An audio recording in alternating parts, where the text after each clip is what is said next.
Hi, I'm Jim Cowan from the People's Run to Remember, and I'm with the Royal Navy and Royal Marines charity down here in Portsmouth today with Hilary. Nice to see you again, Hilary. And you, Jim.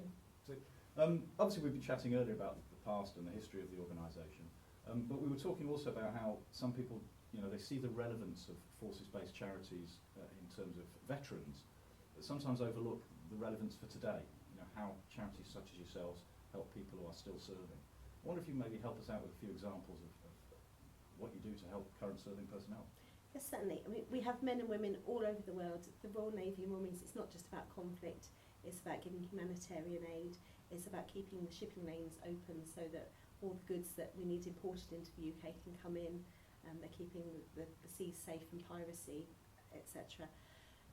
And that means there's longer and longer deployments for the young men and women that are out there. And that can be tough. It can be tough on them, and it can be tough on their families left at home as well. You've got a submariner that's at sea or under the sea for 4 months with no contact with families. That can be difficult. And more we're having ships doing 9-month plus deployments, which can be really tough. So some daft things that we help with, we currently have HMS Richmond on deployment, on a 9-month deployment, and went on board just before they went, talking to the girls that all sleep in quite cramped conditions in their cabins and asking what they needed, and the girls said that they had nowhere to dry their hair. They couldn't dry their hair, use the hair dryers in the cabins because they'd wake people up, they're on shift rotation.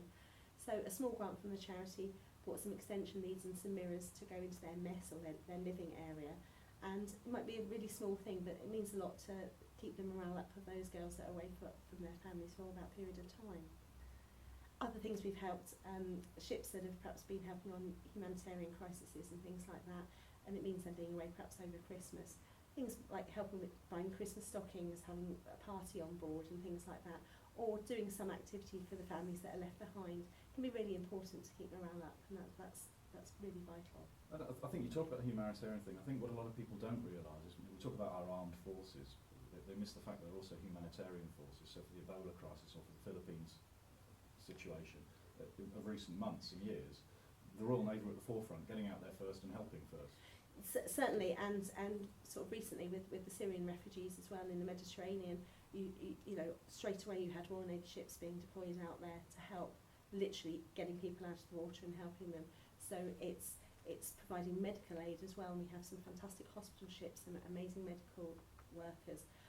But it's just looking after those people. They do fantastic work looking after others. We're here to make sure that we look after them. That's brilliant. Thank you very much for that, Hilary. You're welcome. If you'd like to do your bit for helping these people who are so busy helping others, you can help them, then please consider taking part in the People's Run to Remember this year. 16 venues across the UK, easy to enter, easy to find the locations. Just visit www.peoplesrun2remember.com. Run to give for those who gave and for those who are still giving.